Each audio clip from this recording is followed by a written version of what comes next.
Hi అండి, నమస్తే. నేను మీ భార్గవి. వెల్కమ్ బ్యాక్ టు అమ్మ చేతి వంట. ఈరోజు వీడియోలో చల్లని వాతావరణంలో వేడివేడి పకోడీని ఎలా చేసుకోవచ్చో చూపించబోతున్నాను. అయితే ఈరోజు నేను చూపించబోయే పకోడీ వచ్చేసి స్ట్రీట్ స్టైల్లో బండి మీద అమ్మే మెత్తని పకోడీని చేసి చూపిస్తున్నాను. లాస్ట్ టైం ఒక షార్ట్ వీడియో పెట్టినప్పుడు రెసిపీ క్లియర్గా చేయమని చెప్పేసి చాలామంది అడిగారు. సో ఆ రెసిపీనే మీతో షేర్ చేస్తున్నానండి. ఎక్కువ ఇంగ్రీడియంట్స్తో పని లేకుండా చాలా తక్కువ ఇంగ్రీడియంట్స్తోనే రుచిగా టేస్టీగా తయారు చేసేసుకోవచ్చు. Quick and easy snack recipe అనమాట.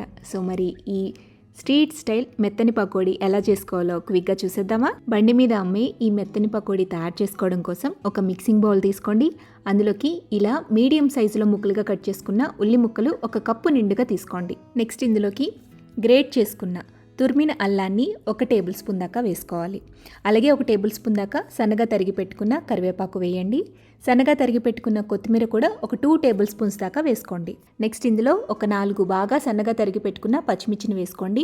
పచ్చిమిర్చి పెద్ద ముక్కలుగా కాకుండా ఇలా సన్నగా తరుక్కుంటే కనుక పకోడీలో మనం తింటున్నా కూడా కారం అనేది అస్సలు తెలియదు అనమాట. పిల్లలు కూడా ఈజీగా తినేయచ్చు. ఇందులోకి స్పైసీనెస్ కోసం ఇంకా మనం ఎక్స్ట్రా కారం అనేది వేయమండి. పచ్చిమిర్చి కారంతోనే పకోడీకి టేస్ట్ వచ్చేస్తుంది. ఇలా పచ్చిమిర్చిని సన్నగా తరగడం కష్టం అనిపిస్తే రోట్లో కానీ మిక్సీ జార్లో వేసుకుని కొంచెం క్రష్ చేసుకోండి. ఆ క్రష్ని వేసేసుకోవచ్చు. నెక్స్ట్ ఇందులోనే 1 టీ స్పూన్ దాకా జీలకర్ర వేసుకోండి. రుచికి సరిపడా ఉప్పు, 1/2 టీ స్పూన్ దాకా వంట సోడా కూడా వేసేసి వీటన్నిటిని కూడా బాగా కలపండి. చేత్తో పిసుకుతూ కలపాలి. అంటే ఉల్లిపాయలకి అన్ని మసాలాలు కూడా బాగా పట్టాలన్నమాట.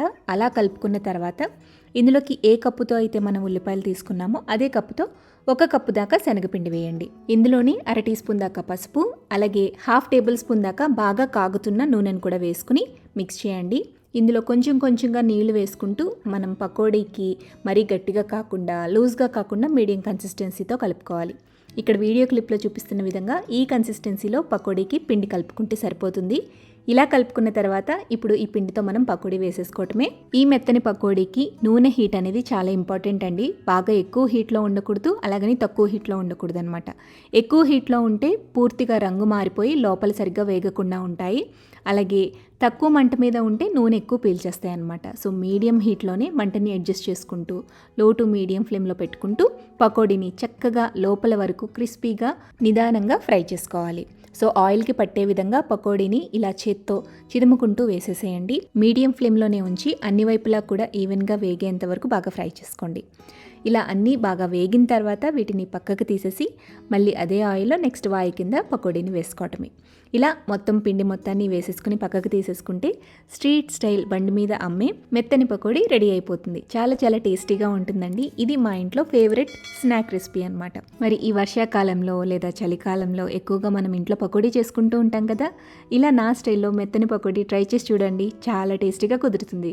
ట్రై చేశాక మీ ఫీడ్బ్యాక్ని నాతో కింద కామెంట్ సెక్షన్లో షేర్ చేయడం అసలు మర్చిపోవద్దు.